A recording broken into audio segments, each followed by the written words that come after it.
دوستو، جیسا کہ آپ جانتے ہیں محرم کا مہینہ شروع ہو چکا ہے اور اسی مہینے میں جنگ کربلا بھی ہوئی تھی۔ اس مہینے میں ہر انسان کی خواہش ہوتی ہے کہ ہم کربلا کے بارے میں کچھ جانیں کہ آخر یہ لڑائی کیوں ہوئی تھی اور باقی لوگ جو شہید ہوئے تھے وہ کس طرح سے شہید ہوئے تھے۔ انہی ساری باتوں کو ذہن میں رکھتے ہوئے آج کی اس ویڈیو میں حضرت عباس علمبردار کی شہادت کے بارے میں بتانے والا ہوں کہ آخر حضرت عباس علمبردار کی شہادت کیسے ہوئی تھی۔ تو چلیے بڑھتے ہیں اپنی ویڈیو کی طرف۔ ہیلو دوستو، میں ہوں شاداب سرور اور آپ دیکھ رہے ہیں ورلڈ ہسٹری پلس۔ دوستو، وہ وقت آ ہی گیا کہ امام علی مقام کے علمبردار یعنی حضرت عباس بن علی امام پاک سے میدان میں جانے کی اجازت طلب کرنے لگے اور عرض کرتے ہیں کہ بھائی جان، سارے بھائی بھتیجے اور بھانجوں نے تو بھوکے پیاسے جام شہادت نوش کر لیا، مگر ننھے شیر بار بچوں کا پیاس سے تڑپنا اور ان کا بلکنا مجھ سے دیکھا نہیں جاتا۔ مجھے اجازت دیجیے کہ میں جا کر فرات سے ایک مشکیزہ پانی لے آؤں اور ان پیاسوں کو پلا دوں۔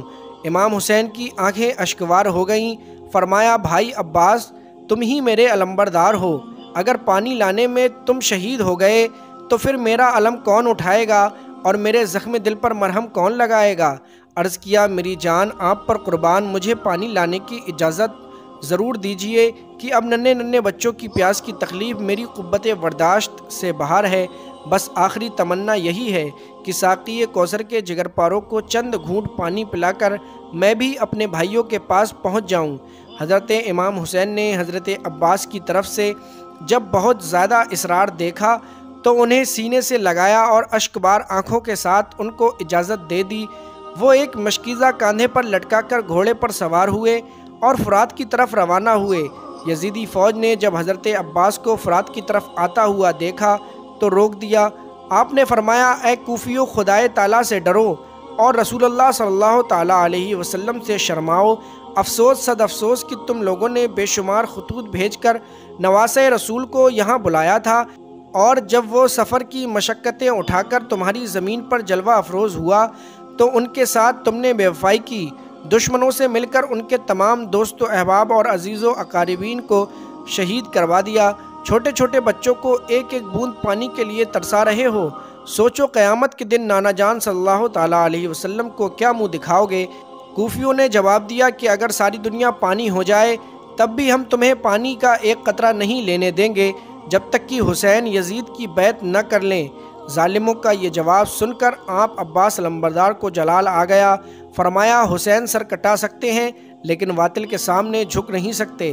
پھر حضرت عباس شیر کی طرح ان پر جھپٹ پڑے اور تلوار آبدار دھواں دھار چلانے لگے، یہاں تک کہ بہت سے دشمنوں کو موت کی نیند سلاتے ہوئے فرات کے قریب پہنچ گئے۔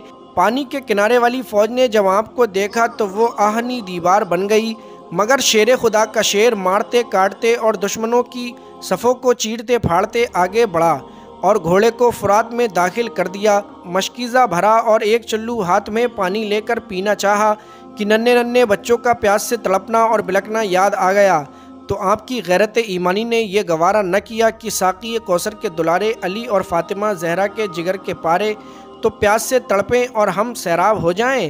آپ نے چلو کا پانی ڈال دیا اور بھرا ہوا مشکیزہ بائیں کاندھے پر لٹکائے ہوئے نکل پڑے۔ چاروں طرف سے شور ہوا، راستہ روک لو، مشکیزہ چھین لو، پانی بہا دو کہ اگر حسین کے خیمے تک پانی پہنچ گیا تو پھر ہمارا ایک سپاہی نہیں بچے گا، سب کی عورتیں بیوہ ہو جائیں گی اور سارے بچے یتیم ہو جائیں گے۔ اور حضرت عباس اس کوشش میں رہے کہ کسی طرح سے اہل بیت نبوت کے پیاسوں تک یہ پانی پہنچ جائے۔ جب دشمنوں نے آپ کو چاروں طرف سے گھیر لیا تو آپ نے بفرے ہوئے شیر کی طرح حملہ کرنا شروع کر دیا۔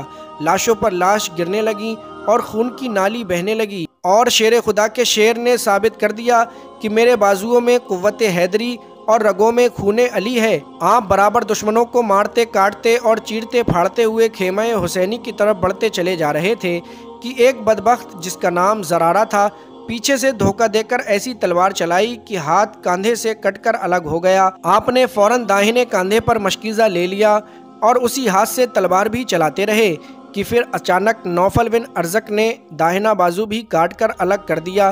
اب آپ نے مشکیزہ تو دانتوں سے پکڑ لیا، مگر مشکیزہ کا خیمہ حسینی تک پہنچنا اللہ تعالیٰ کو منظور نہ تھا۔